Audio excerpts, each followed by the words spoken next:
Bonjour à tous et bienvenue sur Trajectoire IT, le podcast qui vous plonge dans les stratégies des entreprises de la tech à travers des histoires vécues de l'intérieur. Aujourd'hui, je reçois Gilles Knorri, le fondateur de Digora. Bonjour Gilles. Bonjour Thibaut. Donc Gilles, tu es le fondateur de Digora. Est-ce que tu peux, pour commencer, nous présenter ton entreprise en quelques mots, s'il te plaît? Digora est une ESN qui, comme son nom l'indique, fait du service, mais distribue aussi certains outils logiciels. C'est une entreprise que j'ai créée il y a 25 ans, un petit peu plus même, hein, et qui aujourd'hui travaille essentiellement pour des grosses ETI ou des filiales de grands comptes. Mon sujet à l'origine, c'était la database. Aujourd'hui, c'est un petit peu plus la data. Et voilà, on est présent un petit peu partout en France et puis dans d'autres pays proches francophones. Ok, très bien.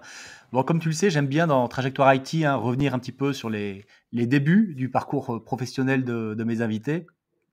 Et avec toi, j'avais envie de remonter assez loin, et notamment à ta prépa en maths sup, qui dure une quinzaine d'années, si j'ai bien compris, avant que tu bifurques vers des études de géologie et que en 85 à peu près, tu commences ton histoire d'amour avec l'informatique pendant ton service militaire. Est-ce que tu peux nous raconter tout ça, s'il te plaît? Oui, ça remonte très très loin. La prépa, c'est peut-être pas la peine d'en parler longtemps, mais c'est vrai que je le sentais pas. Je le sentais pas et moi j'aimais bien les cailloux à l'époque et la biologie qui faisait partie d'un cursus plus général de biologie. Donc ça c'était assez classique. Une école Tu fais d'ingénieur. Polytech à Orléans, c'est ça, Ouais, il me c'est ça. semble. Ouais. Mhm. D'abord l'université, puis Polytech Orléans. Et là, parmi tous les géologues qui ont été formés, bah, il y en a finalement très peu qui ont continué dans la géologie et énormément, la très grande majorité qui ont démarré dans l'informatique, dont moi-même. Mhm. Et puis, ce qui a vraiment fait que j'ai démarré sur le sujet, bah, c'était effectivement pendant mon service militaire. J'ai eu la chance de faire un truc très intéressant pendant ce service militaire. Et j'avais le statut de scientifique du contingent, Ouais. donc avec pas mal de liberté. Et je me suis retrouvé dans un bureau d'études du génie. Alors ça paraît mystérieux, mais en fait, c'est un bureau d'études qui entretient, rénove, construit des bâtiments. Euh, Ok. et le colonel architecte, lui, il avait un tout petit problème, c'est qu'il avait du mal à gérer ses budgets. Et donc, tout ça est loin de la géologie, loin du Très génie loin. terre, mais en fait, comme j'avais du temps, que le colonel avait un besoin et quelques moyens, bah, il m'a confié un PC avec des disquettes et il m'a dit si tu peux m'aider et faire, je crois qu'il y a un truc qui s'appelait Multiplan à l'époque, euh, eh bien vas-y. Donc Ouais, c'était c'est ça. le début. Parce on est encore un peu quand même dans les débuts de l'informatique, en tout cas, encore assez loin de celle qu'on connaît aujourd'hui, comme tu dis, c'est les disquettes, c'est pas encore vraiment les PC de l'époque sont pas encore, enfin, n'ont rien à voir avec ceux qu'on a aujourd'hui. Les langages, ça doit être du Fortran, du COBOL, des choses comme ça. Et puis même les sauvegardes qui se font sur des cartes perforées, et cetera. Et du coup, finalement, tu commences parce que tu es celui qui s'y connaît le mieux en informatique parmi les proches du colonel-chef, c'est ça? Oui, exactement, exactement. Alors les cartes perforées, ça j'en ai fait à l'école, mais ça c'était fini. J'ai pas connu ça dans les entreprises, D'accord. mais ce qui était fondateur là pour moi, c'est que en creusant un peu le sujet, je me suis aperçu qu'avec un tableur, enfin l'ancêtre du tableur, ça suffisait pas. Il y avait trop de lignes à Mhm. travailler. Et donc, je me renseigne un petit peu. Il n'y avait pas Internet, hein. C'était donc des Ouais, journaux, des c'est bien magazines. de le rappeler. Oui, ouais, absolument. Il n'y avait pas de mail. Et donc, bah, je me suis débrouillé pour commencer à travailler avec une base de données relationnelle qui s'appelait DBAS3. Et avec cette base de données relationnelle et un petit peu de programmation, je suis arrivé à faire quelques outils qui ont permis à ce service du génie de gérer son budget beaucoup plus finement que ce qu'il faisait avant. Voilà. Donc oui, c'est ça. En fait, donc tu commences avec en allant acheter un logiciel, alors peut-être pas la Oui, Fnac, mais à un magasin, on va dire ouais, du même genre, et puis à te lancer dans la programmation. oui, oui, c'est Voilà. exactement ça. Et c'est là que je suis tombé dans la marmite parce que la base de données relationnelle, c'est quand même un sacré truc, hein. Ouais. Ça a été théorisé, il y a des concepts intéressants. Il y avait toutes sortes enfin, il y a toujours toutes sortes de règles, euh, l'unicité de la donnée, etc., etc. Enfin, il y a plein de choses qui sont vraiment intéressantes et qui n'ont finalement, dans les principes, pas beaucoup bougé sur Mhm. ce qu'on appelle les bases de données relationnelles. On n'utilise pas que ça, mais, ça reste très utilisé. Ouais, les fondamentaux restent finalement n'ont pas tellement évolué, même si évidemment les outils derrière ont complètement changé. On est d'accord. On est d'accord. Et ok, donc ça c'est ton service militaire. Il se termine. Il dure quoi? Il dure 10 mois, un an à l'époque? Ah, c'était un an. Un an, ouais, ok. Moins ferme. Ok. Voilà, ça parlera peut-être moins aux plus jeunes hein, dans l'audience, hein, mais voilà, c'était un passage obligé. Moi, j'y ai échappé parce que c'était au moment où la réforme se faisait, mais voilà. Et donc, du coup, voilà, le service militaire se termine, tu cherches du travail à Strasbourg, euh, ou proche de Strasbourg, hein, t'es assez attaché quand même à la région, on va dire. Oui, ben, oui, j'ai essayé de travailler, de trouver un job vraiment proche de chez moi. Et je me rappelle que je m'étais dit, il faut 10 minutes à vélo, pas plus. Et C'était la condition. c'était la condition. Bon, j'étais très amoureux à l'époque aussi. Euh, Ça aide. et donc, ça motive énormément. Mais bon, avec l'aide de l'APEC, d'ailleurs, à l'époque, là aussi, le journal de l'APEC, avec les petites annonces qui sortaient Mhm. peut-être toutes les semaines, je ne me rappelle plus, mais très régulièrement. En tout cas, je trouve un job dans l'informatique et dans une filiale qui n'existe plus, je crois, du Crédit Mutuel. Et cette filiale, bah, elle faisait du travail à façon pour des clients locaux. Ok.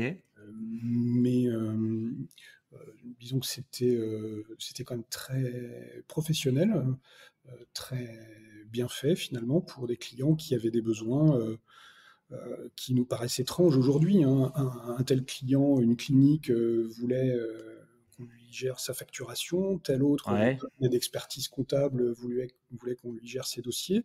Donc on développait à façon des outils sur essentiellement des machines IBM. Donc là aussi, c'était très lié, matériel et logiciel étaient très liés. Euh, et je me rappelle que bah, c'était le démarrage des PC, hein, IBM, Ouais. deux disquettes, un disque dur, 10 mégas.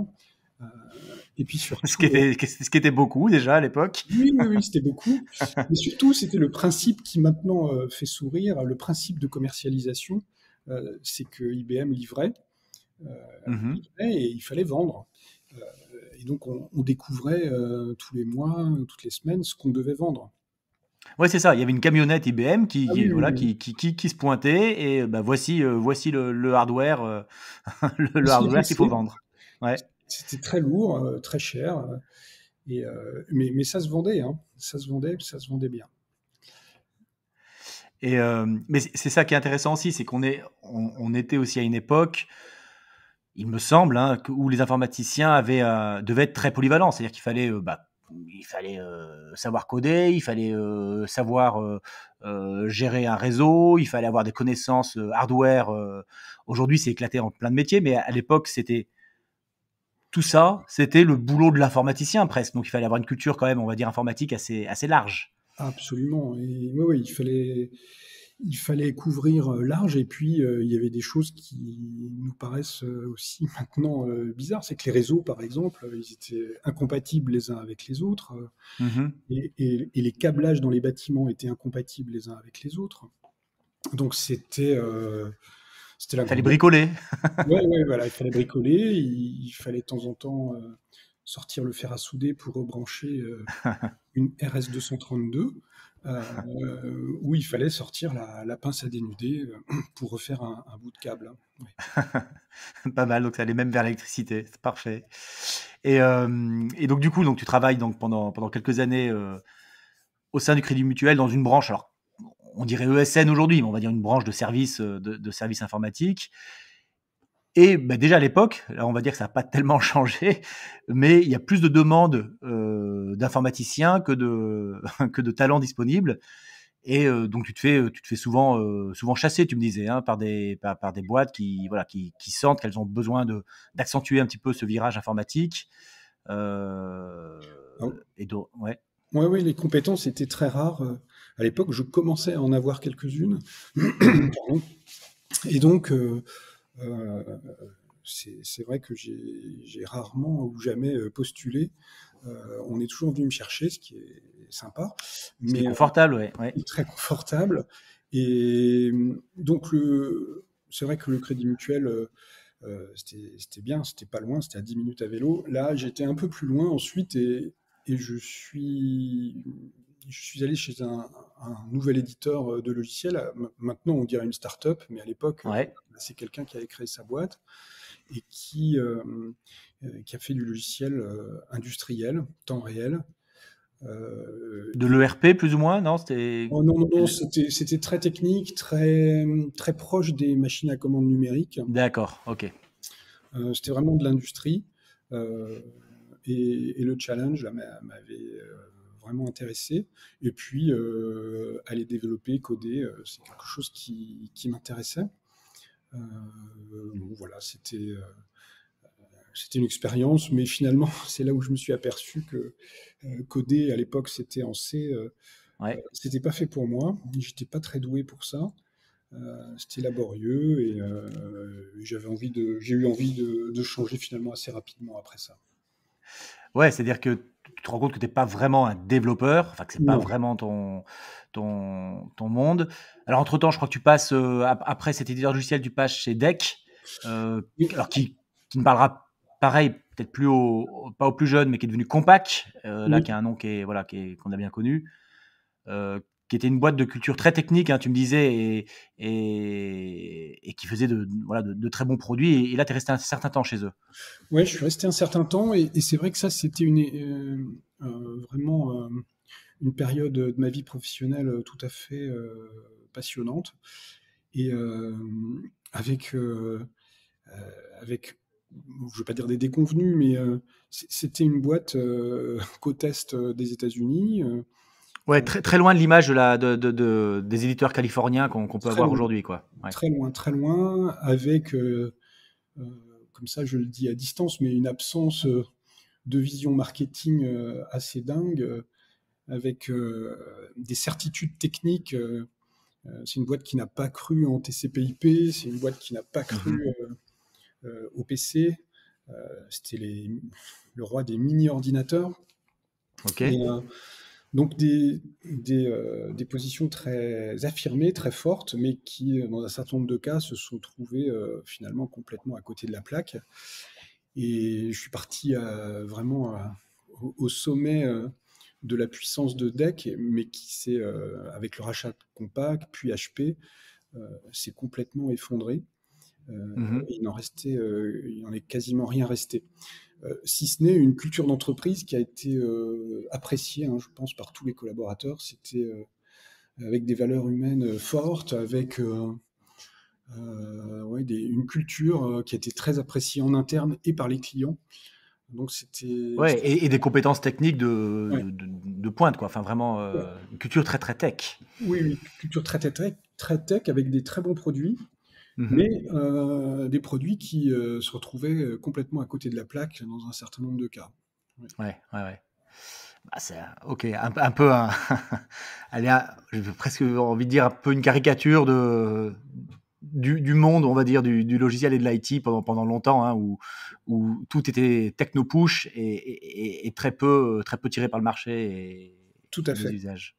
Tout à fait. Et, enfin, il y a plein d'anecdotes, mais la messagerie, par exemple, la messagerie DEC X400, et disait que ça, c'était de la vraie messagerie, la messagerie qu'on utilise tous aujourd'hui, qui est peu sécurisée. DEC n'y croyait pas du tout. Mhm. Et là aussi, ils se sont trompés complètement. Euh, et ils ont perdu cette bataille de la messagerie.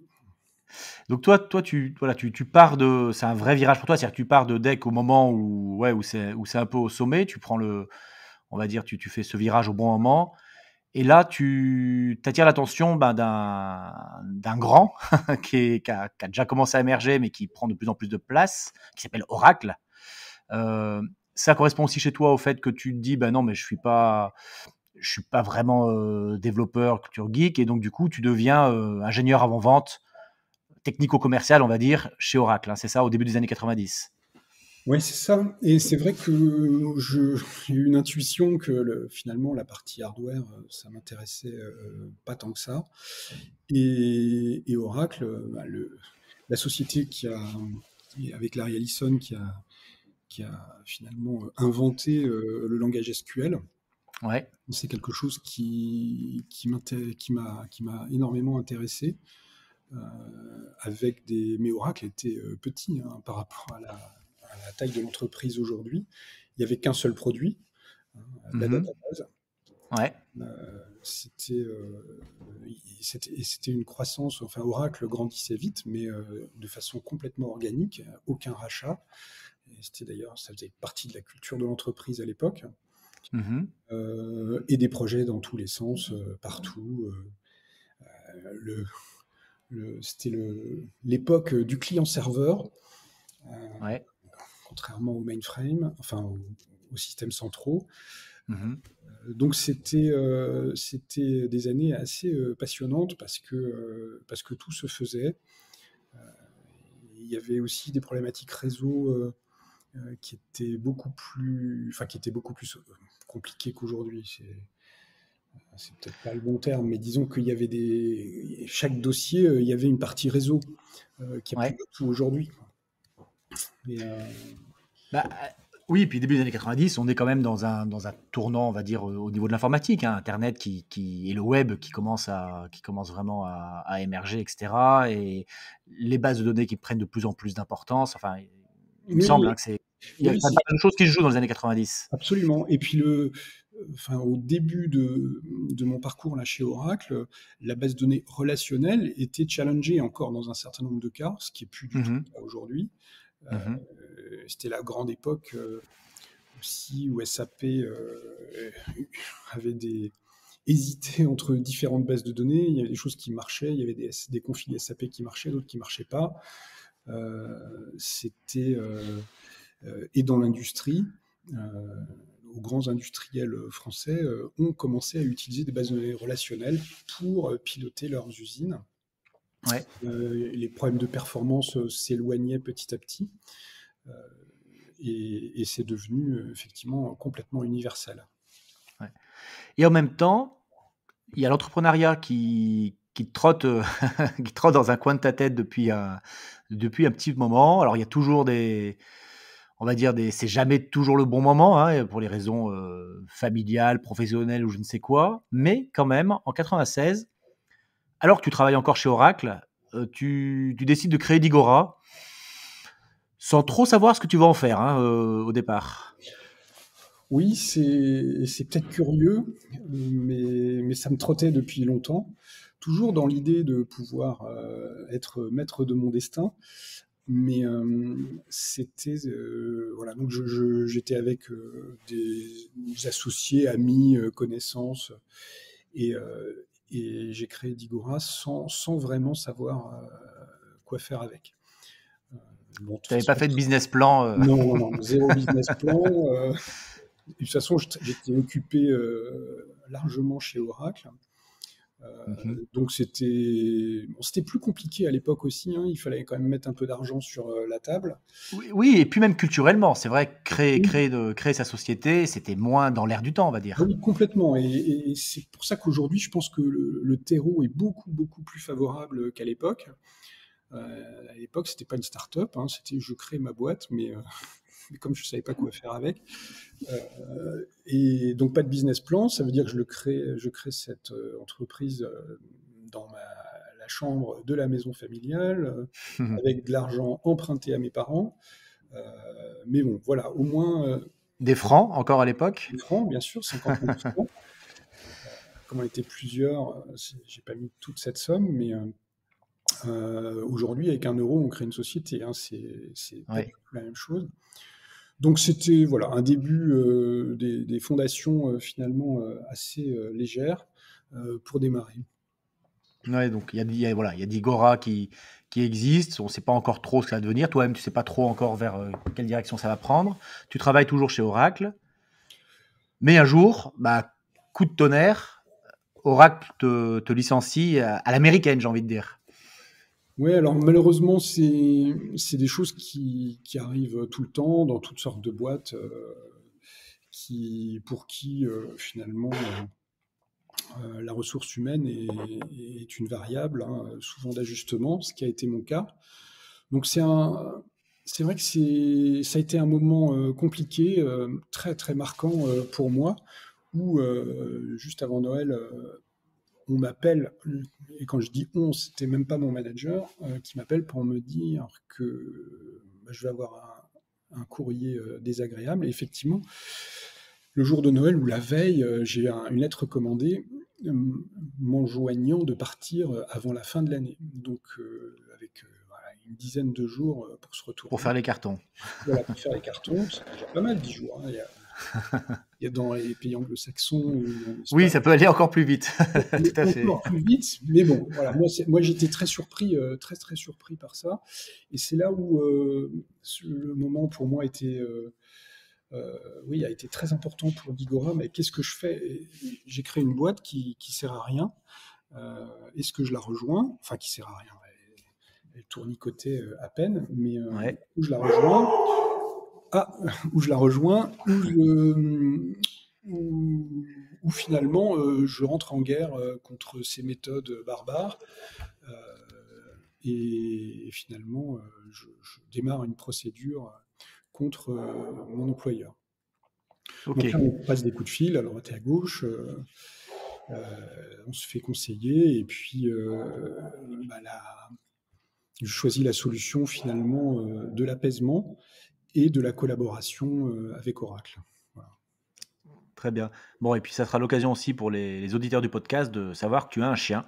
Un gros chien, J'ai entendu. un gros chien. Euh, donc, ok, donc voilà, à ce moment-là, ok, c'est vraiment un moment pivot pour toi. C'est-à-dire Oui, que, oui, oui, c'est voilà. c'est vraiment un moment pivot.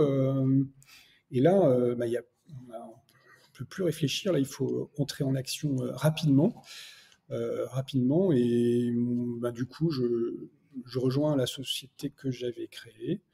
Mhm. Avec finalement de nouvelles compétences au-delà du langage C, du hardware, du software, etc. C'était la partie business, Ouais, bien commerciale. sûr. Oracle est une société très business.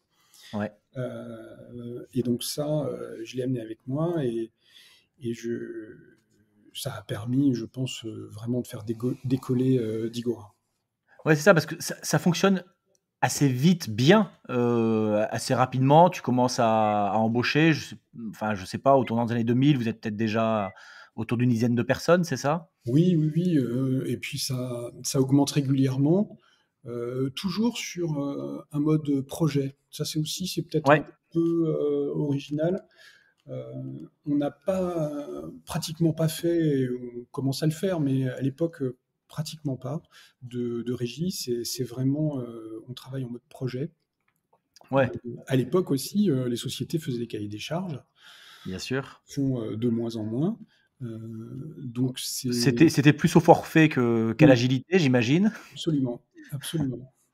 Et puis cette partie connaissance du monde des licences logicielles, du software.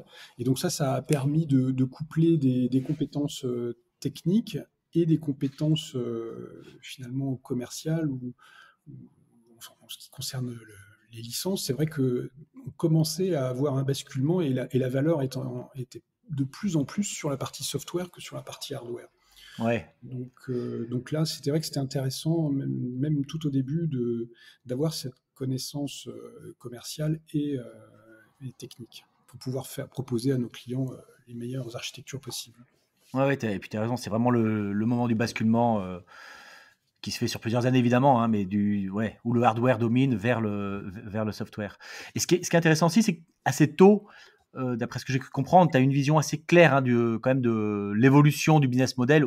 Enfin, il n'y avait peut-être pas de business model avant, mais en tout cas du business model que devrait suivre Digora, euh, avec notamment une part importante de revenus récurrents. Ce qui m'intéressait, c'est que j'ai vu, c'est que tu as lancé assez rapidement, au début des années 2000, des services managés à une époque où, alors maintenant, c'est devenu presque tarte à la crème pour une ESN hein, d'avoir des services managés, mais à une époque, ça se faisait pas tellement, quoi. Non, ça se faisait pas. Mais là, c'est en tant qu'entrepreneur, je voyais bien que ma visibilité, elle était très réduite. Si je faisais beaucoup de projets déjà à l'époque, beaucoup de projets, mais peu de récurrents. Et donc, l'entrepreneur que j'étais a passé quelquefois des fins de mois difficiles Ouais, parce que finalement, il n'y avait pas assez de problèmes chez nos clients quelque part. Et donc, on intervenait en mode pompier, ouais, en mode pompier chez des clients qui faisaient à l'époque toutes sortes de choses qu'on ne fait plus aujourd'hui, hein. Des clients qui n'avaient pas de backup, bien sûr, le PRA était rarissime, ouais, ça paraît dingue aujourd'hui, mais mais effectivement, c'était la. pas de Ouais, ouais. backup. Donc, quand le disque dur mécanique s'arrête et qu'il n'y a pas de sauvegarde, c'est compliqué. Donc, on Mhm. a même décortiqué des disques durs pour essayer de récupérer des datas. Mais donc voilà, ça c'était notre quotidien. Et donc, en tant qu'entrepreneur, je me devais vraiment d'avoir une offre de service récurrente. Et donc, le besoin, il est né de ça, hein. Enfin, notre activité est née de ce besoin d'avoir une visibilité plus grande et une pérennité plus grande de l'entreprise. Ouais, c'est ça. Et donc avec petit à petit un run qui devient important, en plus du build, donc du récurrent qui est là, un parc client qui grandit, donc des filiales de grands comptes, des ETI comme tu me disais, pas mal d'éditeurs de logiciels aussi, Oui, si j'ai bien compris. oui, oui, Et oui. Pardon. oui, non, c'est ça. Et tous les fondamentaux de Dicora, tel qu'il est aujourd'hui, ils commencent à être lancés à ce moment-là. Oui, oui, oui. Il commence à être lancé. On commence à gérer les bases de données de certains clients qui nous les confient. Donc c'est Mhm. pour ça que ça s'adresse finalement à des clients d'une certaine taille qui ont les besoins, les moyens d'externaliser à des spécialistes la gestion de leur base de données. Ouais, Et donc enfin, le run, on l'a jamais, enfin le build, on l'a jamais arrêté. Au contraire, bien on sûr. continue. Ouais. Mais par contre, la proportion de run n'a cessé d'augmenter. Et mais les fondamentaux étaient là. C'est peut-être l'étape suivante. Mais je pense qu'on en parlera peut-être un peu plus tard, c'est l'outillage pour faire tout ça. Oui, bah voilà, c'est ça aussi. C'est un sujet et c'est aussi un pivot quelque part chez Digora, me semble-t-il, et qui va parler, je pense, à énormément d'éditeurs et de SN. C'est le moment où, en 2020, je crois, plus ou moins au moment du Covid, tu décides d'arrêter de développer les outils maison parce que vous en aviez pas mal pour servir vos clients, que ce soit en ITSM, en monitoring, etc. Tu dis, mais non, ça, on va arrêter avec ça. Et maintenant, on va s'équiper avec les grands outils du marché, du ServiceNow, du Zivista. Enfin, je ne sais pas ce que tu as appris, ce que tu as appris à l'époque. Et ça, c'est vrai que c'est quelque chose d'assez fondamental et pour moi presque souvent un passage obligé dans la maturité d'une entreprise. Disons que je pense qu'il faut rester focalisé le plus possible. Et donc, le métier d'Igora, c'était pas de développer des outils et oui, de développer ses propres outils. C'est un travail qui était devenu finalement hors de notre portée. Et puis, développer un outil pour notre besoin à nous seuls, ça n'avait plus de sens économiquement. Mhm. Mhm. Mais c'est vrai que c'est une bagarre interne en particulier pour. Ouais, c'est presque une révolution culturelle Oui, parfois. oui, oui, c'est une vraie révolution culturelle. Ce qui est vrai aussi, c'est que à l'époque où on a commencé notre activité de run, il n'y avait pas grand-chose sur le marché. Aujourd'hui, l'offre, elle existe. Euh, Ouais. et donc, on a pu choisir finalement, enfin, ce qu'on a pensé être les meilleurs outils du marché pour nous. Et Mhm. effectivement, on utilise ServiceNow et EasyVista, entre autres, euh, Mhm. pour outiller nos services.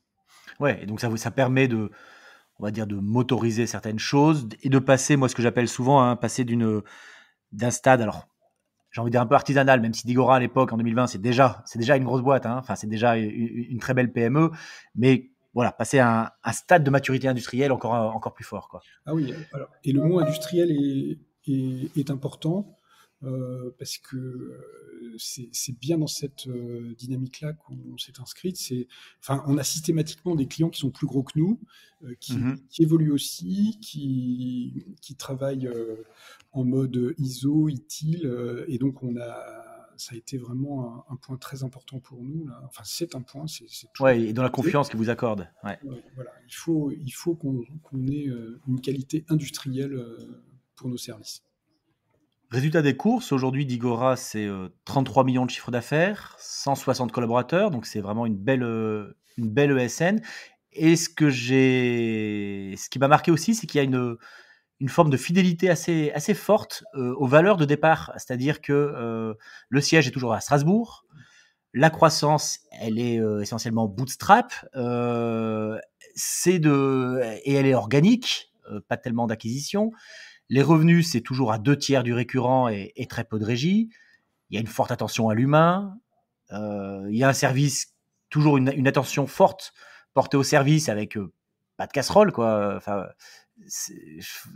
enfin, ce qui est intéressant, je trouve, c'est voilà, c'est comme si évidemment tout ce que tu avais mis un petit peu en germe dans Digora au début des années 2000 se révélait aujourd'hui à plus grande échelle. Oui, enfin, c'est, c'est le cas, effectivement, c'est ce qu'on essaye de faire, même si les choses ont évolué, hein. Je pense à nos agences qu'on a installées dans les différentes régions de France, les différentes métropoles régionales.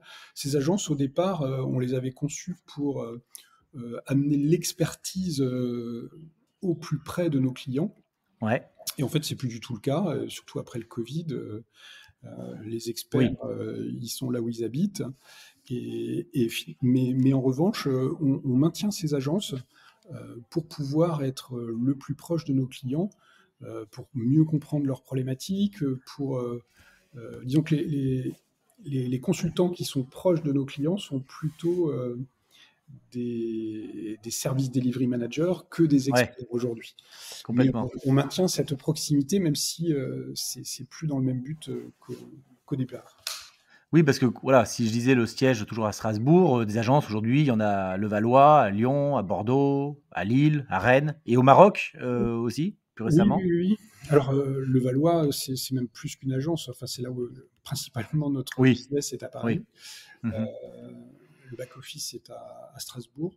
Mais le Maroc, oui, c'est une création d'il y a 10 ans, au départ pour de l'offshore, et maintenant, on a une activité qui tourne euh, au Maroc, bien sûr, mais à partir du Maroc en Afrique francophone. Ouais, tout le Maghreb et l'Afrique subsaharienne de l'Ouest, quoi. Ouais. Voilà. Et là, je pense qu'aussi, on est arrivé à un point de bascule, et là, notre activité propre au Maroc par rapport à l'offshore enfin, l'activité propre locale va dépasser l'offshore très bientôt. Ok, très bonne nouvelle. J'ai- Pardon, mais je repense à la partie valeur. C'est vrai que pour le recrutement, qui est un point important, C'est euh, un point dur chez beaucoup de SN aujourd'hui. oui, oui, je comprends bien. Bah, le fait d'être focalisé sur la database, Mhm, et d'avoir ce type de valeur, on peut même rajouter aussi la partie RSE. mhm. Cette marque employeur nous permet de recruter peut-être plus facilement que d'autres. Ouais, ça c'est un atout aussi assez fort, hein. On sait que c'est quand même compliqué aujourd'hui pour beaucoup de SN. Peut-être plus pour celles qui font beaucoup de régie d'ailleurs. Et oui, bah justement, voilà, quelles sont les évolutions majeures que tu perçois pour Digora ou plus globalement pour ton secteur, hein? On a parlé de la RSE, je pense que c'est un enjeu. Alors, il y a l'international, évidemment, le Maroc, et puis sans doute d'autres lieux après. Mais la RSE, hein, pour toi, c'est un enjeu important sur allez, si on se met à horizon 2030, quoi. Oui, ouais, ouais, pour moi, c'est un enjeu, enfin pour moi et pour Digora, je pense que c'est un enjeu très important. Pour l'instant, dans le numérique, on sait faire des choses, enfin numérique et RSE, on sait faire des choses assez simples. Mesurer l'impact environnemental d'un poste de travail, ça c'est Mhm. fait, on sait le mesurer. Ce qui est plus compliqué, c'est l'impact environnemental de tel ou tel traitement, de telle ou telle requête Oui. dans une base de données.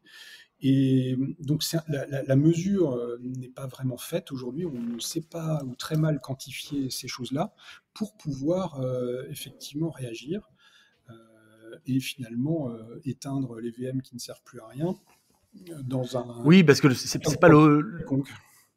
Ouais, un cloud provider, lui, son but, c'est pas forcément d'éteindre les VM qui servent plus à rien. Ah non, c'est au contraire, c'est de les laisser allumer, laisser la Ouais, lumière le plus longtemps exactement. possible, et nous, on cherche à les éteindre pour nos clients. Mhm. Donc Ouais, donc c'est un vrai changement de paradigme un petit peu que Digora essaye d'insuffler auprès de ses clients. absolument, absolument. Là, on est vraiment au début d'une grosse transformation pour nous sur nos services, hein, et pour pouvoir proposer ça à nos clients. Ok, très bien. Et effectivement, donc enjeu fondamental s'il en est, et c'est intéressant de voir que la RSE dans l'IT, c'est pas uniquement des data centers qui deviennent plus ou moins green, et c'est pas uniquement le poste de travail, effectivement, comme tu le Non, dis. alors il fallait bien commencer par un bout, donc, Bien sûr. mais là, maintenant, il faut aller beaucoup plus loin. Et il faut donner à nos clients les clés pour qu'ils puissent prendre les bonnes décisions en termes d'impact environnemental. Ok, merci Gilles. J'aime bien terminer avec une dernière question qui serait quel serait le conseil que tu aurais envie de donner à ceux qui nous écoutent, et voilà, dirigeants, entrepreneurs notamment. Ben, évidemment, une question vaste et compliquée, mais je dirais que Un conseil. un conseil, ce qui est profondément satisfaisant, enfin ce qui est pour moi en tout cas, c'est d'avoir créé quelque chose, une entreprise qui fonctionne, donc qui permet à finalement pas mal de familles de vivre, j'espère, le mieux possible. Euh, et l'impact que l'on a Ouais, sur chez la nos clients, société, enfin sur sa nos clients, famille, sur la la société. société, Ouais. Mhm. l'impact qu'on a chez nos clients peut être significatif. Et ça aussi, c'est satisfaisant. Demain, on triera peut-être les données, pas les déchets, mais les datas qui sont des déchets, on arrivera à les trier. Euh, Mhm. et donc l'impact, la satisfaction personnelle du travail accompli sont majorés quand on a entrepris. Je trouve que c'est pour toutes ces raisons qu'il faut y aller. Et ceux qui ont la fibre, et je pense qu'il n'y en a pas tant que ça en fait, hein, ceux qui ont la fibre, il faut vraiment y aller. Ouais, donc le conseil, ça serait lancez-vous. Oui, Ça peut être compliqué, il peut y avoir des embûches, il peut y avoir des choses comme ça, mais c'est aussi quand même une grande satisfaction personnelle, et ça permet quand même aussi d'avoir un impact effectivement tout à fait, bah, sur son environnement, quoi. tout à fait, tout à fait. Bon, bah, conseil entendu. Merci beaucoup, Gilles. Merci Thibaut. Et puis, au plaisir de voir comment on va continuer à évoluer Digora dans les futures années sur les sujets qu'on a pu aborder. Allez, rendez-vous dans 10 ans. Et rendez-vous dans 10 ans. À bientôt, merci. À bientôt.